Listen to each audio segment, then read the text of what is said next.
दोस्तों, आप सभी का स्वागत है pop pop Toons official stories में। सो दोस्तों, ये नई कहानी शुरू से पहले जल्दी से इस वीडियो को लाइक, शेयर एंड कमेंट कर दीजिए और हमारे इस नए चैनल को सब्सक्राइब कर दीजिए, क्योंकि हम आते हैं हमेशा एक नए किस्से के साथ।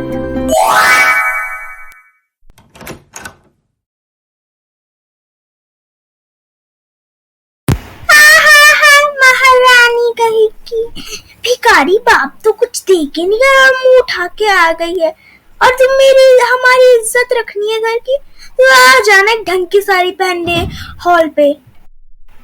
रिधिमा एक वही लड़की थी जो कि सांडेलिया परिवार में बहू बन के आई थी। अब उसको 2 दिन ही हुए थे कि उसकी मुंह दिखाई रस्म का भी दिन आ गया। अरे नहीं नहीं भाभी, वो क्या है ना, नई बहू जो आई है ना, उसका जो बाप एकदम भिखारी है, कुछ भी नहीं भेजा है दहेज में। और मैं क्या करती, मेरा बेटा प्यार कर बैठा था। यही कुछ 15-20 मिनट बीते थे कि वो रिधिमा वहां पे हाथ में चाय के कप लेके आ जाती है हॉल में। उनके रिश्तेदार तो थे ही घर तोड़ने वाले, तो फिर उन्हीं में से एक आंटी कहती है, छे छे छे छे छे, कैसा कपड़ा पहनी है तो छोकरी, कल की छोकरियां आइए हम भी संभाल ले। चलो चलो सब चलो यहाँ से। मस्त चाय समोसा पकौड़ा खा के रिश्तेदार घर में आग लगा के वहां से चले जाते हैं। मैंने तुम्हें कहा था ना कि ढंग की साड़ी पहन के आ लेना। मैं अभी देखती हूँ कि कब तक तू इस घर में टिक सकती है। जब तक मैंने अपने बेटे से तुझे अलग ना कर दिया तो मेरा नाम भी जयंती सांडेलिया नहीं। फिर अगली सुबह यही कुछ 4 या 5 बज रहे थे कि वहां पे रिधिमा की सास रिधिमा के कमरे के पास जाते ही नॉक करने लग जाती है। नई बहू, जल्दी उठो और कितना सोगी, सुबह उठ के नाश्ता पूजा सब कुछ तुम्हें ही करना है, खोलो दरवाजा। और फिर दरवाजा खुल जाता है। जी क्या हो गया माँ जी, आप इतना सुबह सुबह मुझे क्यों मेरे कमरे का डोर क्यों नॉक कर रहे हो? महारानी सो रही है, तू जल अब से तुझे 4 बजे उठ के घर का सारा काम, फूड खाना, बर्तन धोना, पोछा लगाना, ये सब अब तुझे ही करना है। और हाँ, अच्छा पकवान भी बना देना, तुम्हारी देवरानी और देवर आ रहे हैं, काम तो उसको करना ही पड़ेगा। अब रिधिमा को तो रिधिमा काम करने के लिए कमर कसती है। रिधिमा की आज ससुराल में पहली रसोई थी, तो सबके लिए खीर बना देती है। फिर देखते ही देखते कुछ देर बाद रिधिमा की देवर और देवरानी आ जाती है। शायद तुम रिधिमा हो, वैसे बताओ क्या क्या दहेज में लाई हो? अब तुमसे क्या छुपाना रोही, क्या बताऊं, रिधिमा की घरवाली बड़े भिखारी है, 1 टका तक नहीं दिया है, मेरे बेटा ही मिला था इसको पटाने के लिए। इतनी कड़वी बातें सुन के रिधिमा को बहुत बुरा लगता है, तो वो वहां से जल्दी जाने लग जाती है। फिर रिधिमा अपने ननद के कमरे में हाथ में चाय और ग्रीन टी लेके आती है। ये लो दीप्ति, तुम्हारे लिए ग्रीन टी, और सूरज तुम्हारे लिए एक गर्मा गर्म कड़क चाय। ओहो भाभी, कितनी बार बोला कि मुझे जल्दी से ग्रीन टी दे दिया करो। हाँ, इतनी लेट कौन सा काम करती हो तुम यहाँ पे? वाह, उसकी रिधिमा की ननद तो उसकी सास से बड़ी खतरनाक निकली। अब चलिए देखते हैं आगे क्या होता है। बस हो गया, और मैं इनके ताने सुन नहीं सकती। इधर ननद उधर सास, अब मैं क्या करूं? अब रिधिमा करती भी तो क्या, अपना नसीब मान के करने लग जाती। फिर देखते देखते सुबह हो जाती है।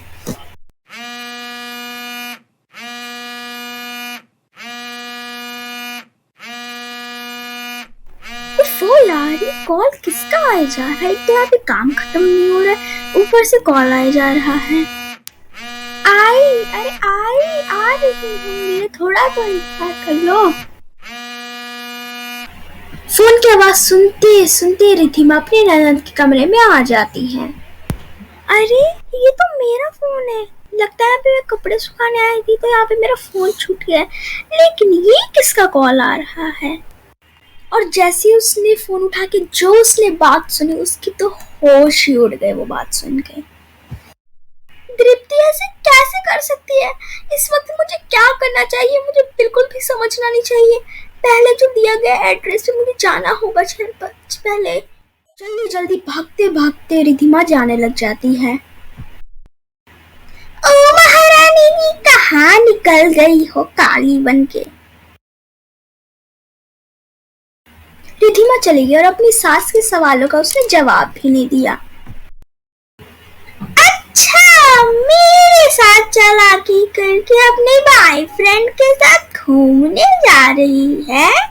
कल की छोकरियां परसों ही आई है और ज्यादा कुछ उछल रही है। आने दो रवि को आज रात, फिर बताती हूँ उस नागिन की करतूतों के बारे में। और उधर रिधिमा एक बड़ी सी हवेली के पास पहुंच जाती है। रिधिमा घर के अंदर आते ही बेसमेंट में जाने लग जाती है। वो जो देखते उसे देख के वो हैरान हो जाती है। वहां पे एक बूढ़ी अम्मा बैठी हुई थी। रिधिमा उस बूढ़ी अम्मा के पास जाने लग जाती है। अरे निर्मला आंटी, आपकी ये हालत है, आपने मुझे कॉल करके क्यों बुलाया? यहाँ पे बेसमेंट में हो आप? आखिर किसने किया और आप यहाँ पे क्यों हो? रिधिमा बेटा, तुम ठीक टाइम पे आ गए। अब मैं क्या करूं, तुम ही बताओ। पर अनुपमा आंटी, अभी तो सब कुछ ठीक था, अचानक से ऐसा कैसे? इसका मतलब जब रवि की डेथ होने के बाद ये सब हुआ है? हाँ, लगता है तुम्हें शायद पता नहीं है तुम्हारी ननंद के बारे में। तुम्हारी ननंद ने रवि को मेरे आंखों के सामने मार डाला है। पर अनुपमा आंटी, आप ये सब क्या बोल रहे हैं? दीप्ति ऐसा किया, लेकिन उसने तो हमें बताया कि उसके पति की किसी बीमारी के कारण डेथ हो गई है। कर सकती है वो, तुम्हारी ननद सब कर सकती है। ये हाल में नहीं, बस 5 महीने पहले से की बात ही है ये। वो दोनों रोज लड़ते थे और बस लड़ाई इसी बात में होती थी कि दीप्ति, बस बहुत होगा। मेरी सारी सैलरी तुम्हारी कॉस्मेटिक, ज्वेलरी, ये वो मेकअप, लिपस्टिक, ये सब में खर्च हो जाते। देखो, मैंने अभी तक 1 साल से अपने लिए टी-शर्ट तक नहीं खरीदा है और तुम अपने फालतू की चीजें मुझे छोटे कपड़े पहन के बाहर घूमती हो। बस बस संदीप, बस। और कितना लड़ाई करोगे मुझसे? बस 1-2 मेकअप और कुछ ड्रेसेस के लिए। हाँ बस, बहुत हो गया तुम्हारा नाटक अब। बस दीप्ति से और बर्दाश्त नहीं हुआ था और उसने वहीं पर ही रखा हुआ एक चाकू उठाया और फिर दीप्ति ने संदीप के पेट में चाकू घोंप दिया। उसे देख के मैं बहुत हैरान हो गई। फिर पता नहीं, वो एक रात थी, बहुत तेज बारिश हो रही थी। पता नहीं उस दीप्ति ने मेरे बेटे को एक ट्रक में डाल के पता नहीं कहाँ ठिकाने लगा दिया। फिर उसके बाद क्या हुआ? आपको तो गवाह थे, आपको तो पुलिस के पास जाना था ना। आप फिर इस बेसमेंट में क्यों बंद हो? मैं यहाँ पे क्यों बंद हूँ, बताती हूँ। फिर उसके बाद क्या हुआ। तुम ये सब कर सकते हो, मैंने कभी नहीं सोचा था। मैं अभी पुलिस को बुलाती हूँ। और तुमने कहा मेरे बेटे को ठिकाने लगा, ये सब तुम्हें बताना होगा। अरे बुद्धि, तू क्या मेरा क्या बिगाड़ सकती है? तू अब से इसी घर में बंद होएगी। फिर देखते ही देखते दीप्ति ने मुझे बेसमेंट में धक्का दे दिया। काश मेरा घर बिखरा नहीं होता तो मैं अकेले नहीं होती।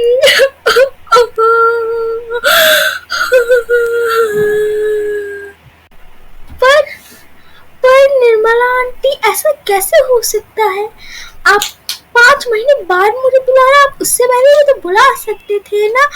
और ये सब समझ में बिल्कुल भी नहीं आ रहा है। मजबूर थी मैं, बहुत ज्यादा मजबूर थी मैं उस वक्त। ए बुड्ढी, अब से तू यहीं पड़ी रहे। अगर तूने किसी को बताया फिर थोड़ी सी भी चलाकेगी तो देख लेना क्या होगा। तुम्हारे बेटे का हाल तो याद ही होगा तुम्हें। हाँ, उस दृप्ति ने मुझे इतनी जोर से बेसमेंट में धक्का दिया कि मेरे पैरों की हड्डी टूट गई। फिर ऐसे ही 5 महीने बीत गए और फिर भगवान ने मेरी आखिर में सुन ली। फिर एक दिन जब दृप्ति मुझे बेसमेंट से देखने के बाद जैसे दिया उसका फोन गिर जाता है। ये मौका मुझे एक बार ही मिला था। जैसे ही दृप्ति गई मैंने तुरंत उसका फोन लेके तुम्हें कॉल कर दिया। उसके बाद का तो तुम जानती ही हो। नहीं निर्मला आंटी, अगर आप इसे चुप बैठेंगे तो आपके बेटे को कभी इंसाफ नहीं मिलेगा। इस दृप्ति को तो जेल भिजवा के ही रहूंगी मैं। नहीं, ऐसा तुम कुछ मत करना, नहीं तो अगर दृप्ति को पता चल गया तो वो मेरी जान ले लेगी। अब जाओ जल्दी यहाँ से रिधिमा। ये तो दृप्ति अगर आ गई तो तुम्हें भी साथ ही इसी काल कोठरी में बंद कर देगी। नहीं निर्मला आंटी, मैं आपको एक प्लान बताती हूँ। जैसा मैं कहती हूँ आप बस वैसे ही करना। फिर दृप्ति को सारी सबूत अपने मुंह से बोलेगी। देखते ही देखते दिन ढल जाता है, रात हो जाती है और रात में रवि अपने काम से वापस घर आ जाता है। माँ, अब डॉक्टर ने दवाई दी थी, आपने वो खा ली टाइम पे? अच्छा, मेरे इतनी ध्यान रखते हैं तो अपनी बीवी को, जो कि परसों ही आए, अपने बॉयफ्रेंड के साथ सुबह जाती है और रात में वापस आ जाती है। क्या बताऊं रवि जी, मैं कोई कहीं नहीं जाती। मेरी माँ की इतनी तबीयत खराब हो गई है, अब ध्यान मुझे ही रखना पड़ेगा और कौन रखेगा, मेरे पापा तो है ही नहीं। चलो कोई बात नहीं, लगता है माँ ने कुछ गलत समझ लिया। आगे से तुम माँ को बता के जाना, ठीक है? फिर रवि वहां से चुपचाप चला जाता है और फिर रिधिमा कहती है, सासू माँ चले थे अब मुझे फंसाने। आपके ही घर में, आपके ही प्लान में मैंने आपको ही डुबा दिया। बाय सासू माँ। रिधिमा वहां पर अपनी सास को मुंह तोड़ जवाब देके वहां से जाने लग जाती है। सोच जानती ये रिधिमा तो मुझसे आगे निकलते जा रही है, अपने बेटे से कैसे अलग करूं। हाँ, एक प्लान है उस रिधिमा नागिन को मेरे बेटे से अलग करने का। भिखारी गई की। रिधिमा काम के बहाना देखकर दृप्ति के कॉल में जितने भी बात होते वो सारा सुनती भी और रिकॉर्ड भी करती है। ओहो, कितना देर लगेगा बस एक छोटा काम करने में, और तुमने उसकी लाश को अभी तक रखे। जाओ जाके कोई ठिकाने लगा दो। मैंने ट्रक में भिजवाया था कि तुम ठिकाने लगा दो, तुमने अपने कमरे में रख रखे। वाह, जल्दी से जाकर उसके ठिकाने लगाओ, तो अगर किसी को पता चल गया तो मेरी खैर नहीं, और साथ में तुम भी ले डूबोगे। क्या दृप्ति इतनी नीचे गिर सकती है? लगता है मुझे जाना पड़ेगा जल्दी से। सुबह हो जाती है और फिर जयंत का ये प्लान था कि उसने रिधिमा के कमरे के आगे एक ताला लगा दिया है, जिसकी वजह से वो बाहर ना निकल पाए और ना उसको ब्रेकफास्ट दे पाए रवि को। देख रहा है तू बेटा, अभी तक एक कप चाय नहीं आया है और करो इस गवार और भिखारी लड़की से शादी। फिर जयंती बोल ही रही थी कि रिधिमा की पूजा करने की आवाज आने लग जाती है। रुक जाइए थोड़ा सा, आज बुधवार है तो आज गणपति बप्पा का दिन है, इसलिए आज मैंने सुबह उठते लाल साड़ी पहन के पूजा करने लगी। अभी थोड़ी देर में दे देती हूँ मैं आपको नाश्ता। रिधिमा वहां से जाने लग जाती है और फिर रवि कहता है अपनी माँ से, माँ देखो कितनी संस्कारी बहू लेके आया हूँ मैं, और आप खाम शक करते रहते हो इसके ऊपर। हाँ बेटे, मैं भी तो वही कह रही थी। रिधिमा तो चौकी पे चौका मार रही थी, अपने सभी प्लानों पास होते जा रही थी और अब वो धीरे धीरे करके उस बुढ़ी आंटी से भी मिलने रोज जाया करती। अब धीरे धीरे के उस बुढ़ी आंटी के पैर ठीक होने लग गए थे। रिधिमा उस बुढ़ी आंटी के लिए पानी पूरी जैसे काफी सारे चिली आइटम्स लेके जाती थी। निर्मला आंटी, आपके लिए एक बहुत बड़ा गिफ्ट, और वो गिफ्ट आपका सबसे करीबी इंसान है जिससे आप बहुत प्यार करते हो। सरप्राइज? कौन सा सरप्राइज? और मेरा करीबी इंसान? किसकी बात कर रही हो तुम? अनुपमा, निर्मला आंटी, वक्त आएगा सारा सरप्राइज बता दूंगी।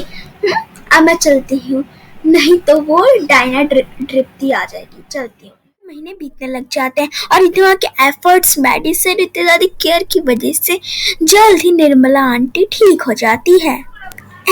वैसे रिधिमा, तुम बोल रही थी तृप्ति का कुछ?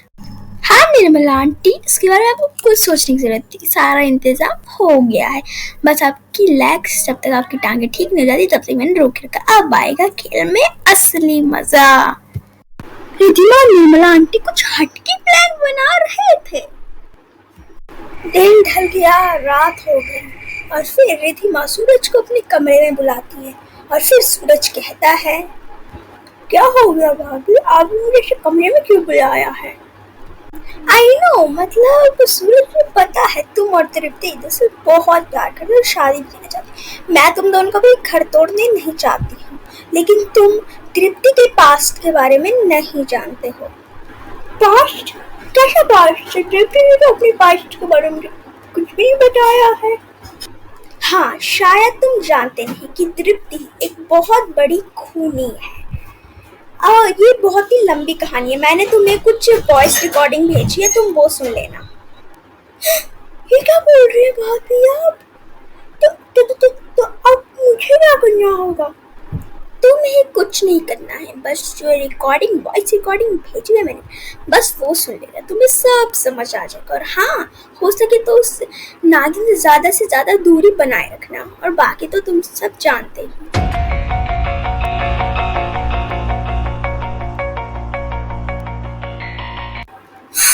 क्या कहीं इस परसों की आई नई बहू को पता तो नहीं चल गया? और मैं ऐसा होने ही दूंगी। सबसे पहले तो उसके सूरज के मोबाइल से जो भी उसने वॉइस रिकॉर्डिंग भेजी है वो सारी डिलीट करनी पड़ेगी। फिर रिधिमा ने फिर से पहले रिधिमा का काम तमाम करना पड़ेगा, उसके बाद वॉइस रिकॉर्डिंग डिलीट कर दूंगी मैं। अब यही करना पड़ेगा मुझे। तृप्ति कहाँ से पता नहीं कहीं से टपक जाते हैं और रिधिमा और सूरज के बीच की बातें सुन लेती है। फिर तृप्ति कुछ गुंडों को तैयार करती है रिधिमा के काम तमाम करने के लिए।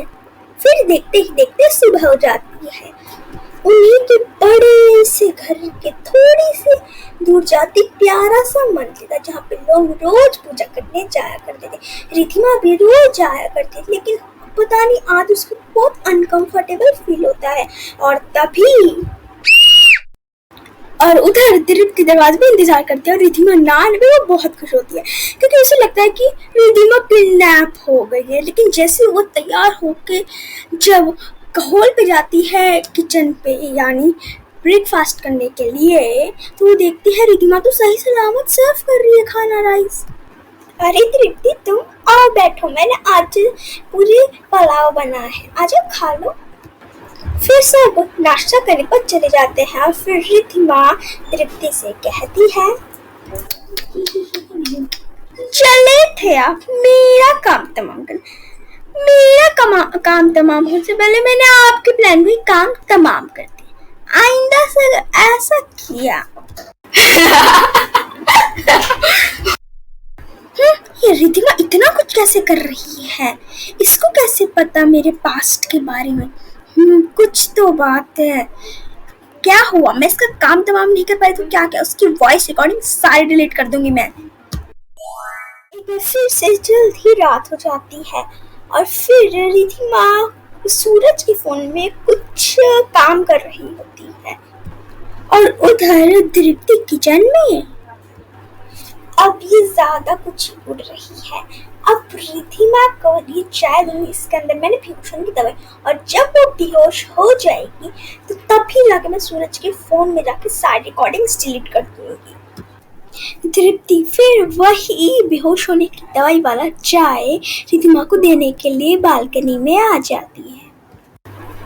ओहो भाभी, आप इतना काम करते, मैं एक कप चाय भी नहीं दे सकती? लो, एक कप चाय पी लो। और बस रिधिमा एक चाय पीते ही वो तुरंत ही बेहोश हो जाती है और इसी का फायदा उठाते ही तृप्ति तुरंत फोन में जाती है और फोन में वो वॉइस रिकॉर्डिंग डिलीट करने लगती है। पर ये क्या, वॉइस रिकॉर्डिंग तो डिलीट ही नहीं हो रही थी, पता नहीं क्यों। और तभी फिर उसको पीछे से एक आवाज आती है, कैसा लगा मेरा प्लान तृप्ति जी? और जैसे तृप्ति पीछे मुड़ के देखते उसके होश उड़ जाते थे। रिधिमा एकदम सही सलामत उसके सामने खड़ी थी। मेरी प्यारी तृप्ति जी, आपको क्या लगा कि तुम चाय में बेहोश होने वाली दवाई मिला के मुझे दे दोगी, जिसकी मुझे तो कुछ पता ही नहीं है ना? अच्छा, जब मैं किचन में गई छुपके तो देखा कि तुम जो चाय बना रही हो उसके अंदर तुम बेहोश करने वाली दवाई मिला रही हो। ये देखे बहुत ज्यादा हैरान हूँ, इसलिए मैंने एक बेहोश ना करने वाली नॉर्मल सी एक दवाई रख दी और वही तुमने वो चाय में मिला के मेरे पास देने आई। अब बता, ये सब करके आखिर तुम्हें मिला क्या? क्या चाहती हो? मेरा काम तमाम करने, वॉइस रिकॉर्डिंग डिलीट करने, मुझे सब पता है। जितने भी तुम कोशिश करें वो सारे ही नाकामयाब होंगे। उसी के कुछ ही देर बाद रिधिमा कुछ प्लेट्स को धो रही थी और फिर सूरज वहां पे पहुंच जाता है और फिर रिधिमा कहती है, क्या हो गया सूरज, जाओ सबके साथ बात करो, मैं अभी डिनर लेके आती हूँ ना। नहीं भाभी, जो आपने वॉइस रिकॉर्डिंग भेजी थी मैंने वो सारी सुन ली। ओह अच्छा, तुम शायद वो रिकॉर्डिंग्स की बात कर रहे हो। जब भी मैं तृप्ति के कमरे में काम करती थी तो वो जो भी कॉल लगाते थे वो सारी रिकॉर्डिंग्स रिकॉर्ड करके मैंने वही सेंड किया है। भाभी तो पूरा गलत है ना, संदीप के साथ ऐसे क्या, उसको तो जेल होना चाहिए। अब मैं आपके लिए पूरा खड़ा हूँ, अब उसको हम मिलकर जेल भिजवा के ही रहेंगे। अच्छा ठीक है, अब एक प्लान सुनो जिससे तृप्ति खुद अपनी सच्चाई बताएगी। फिर हम वो अगर पुलिस को देंगे तो तुरंत अरेस्ट कर लेगी तृप्ति को। तो सुनो, अब सूरज मेरी बात सुनो, मेरा हमारा प्लान सुनो, ये करना क्या है।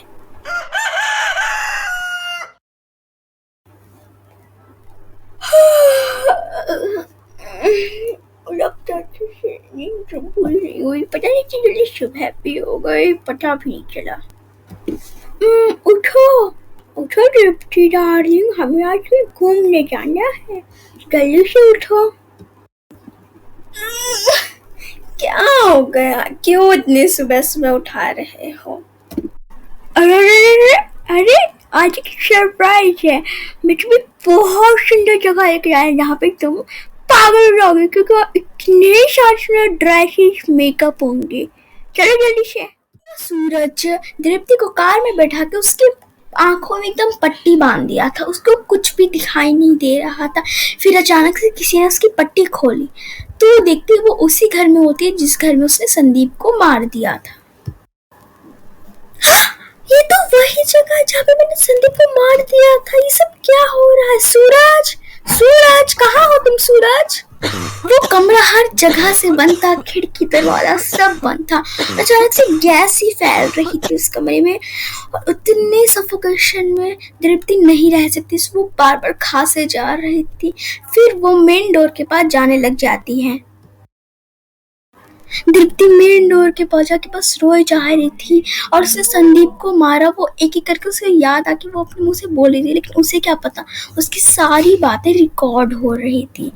फिर उससे और रहा नहीं जाता और वो वहीं पर ही धड़ाम से नीचे गिर जाती। उसकी आंखों के सामने बस अंधेरा था और तभी फिर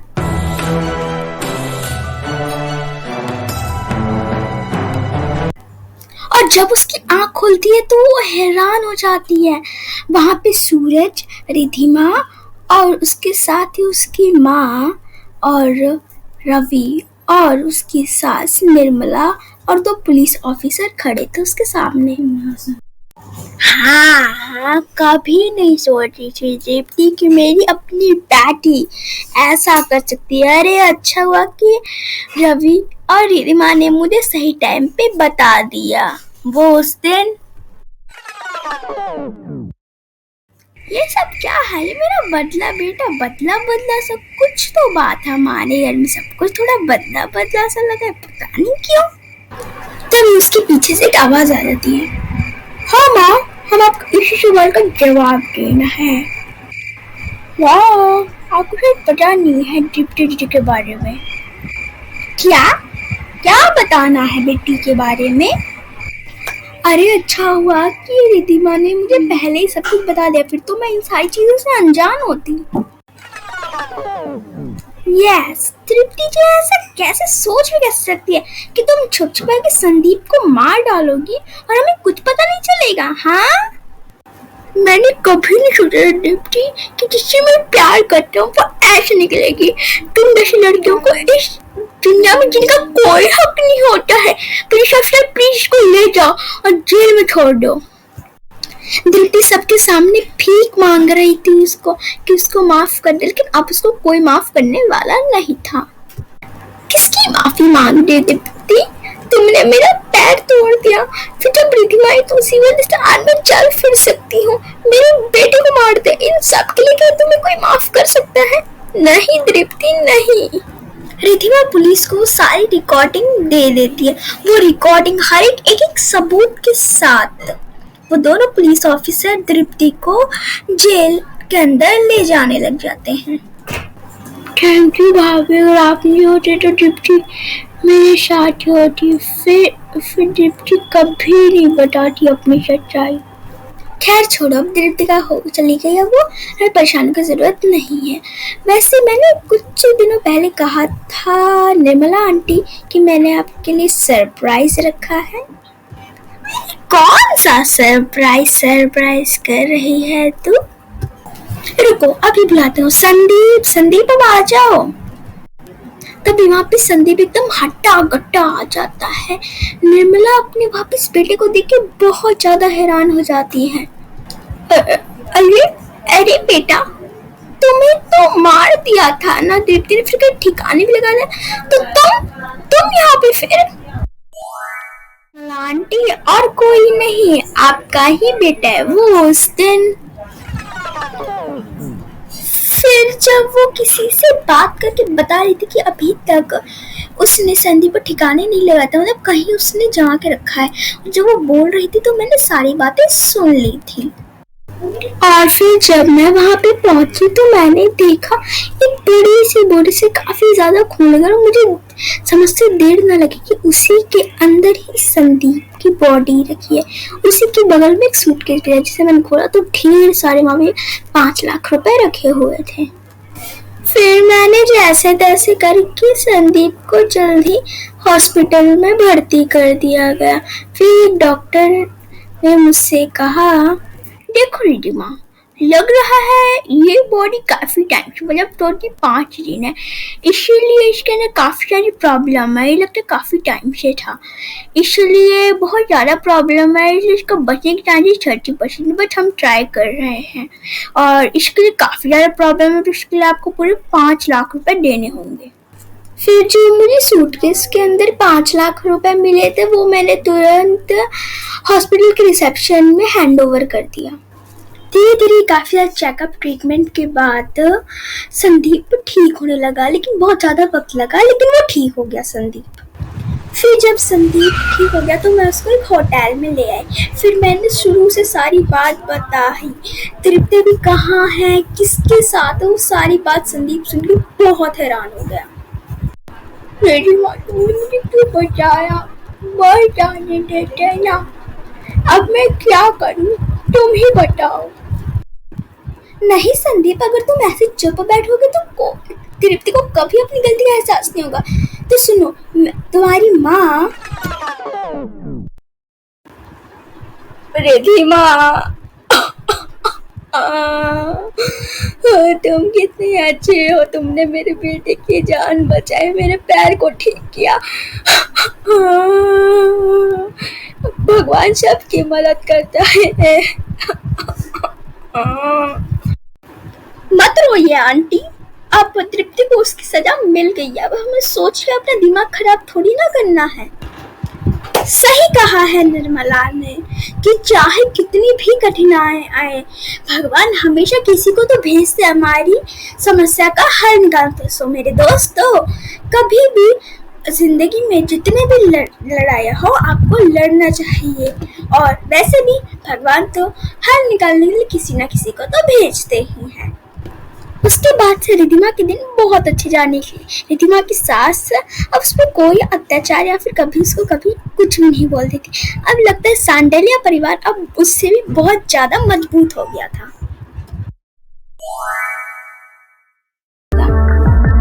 तो दोस्तों, ये सीरीज हम यहीं पर ही समाप्त करते हैं। ये कहानी आपको कैसे लगी हमें कमेंट करके जरूर बताइएगा। और अभी तक आपने इस वीडियो को लाइक, शेयर एंड कमेंट नहीं किया है तो कर दीजिएगा। और साथ ही में हमारे इस नए चैनल को भी सब्सक्राइब कर दीजिएगा। जल्द ही मिलेंगे और एक मजेदार नई रोमांचक कहानी के साथ।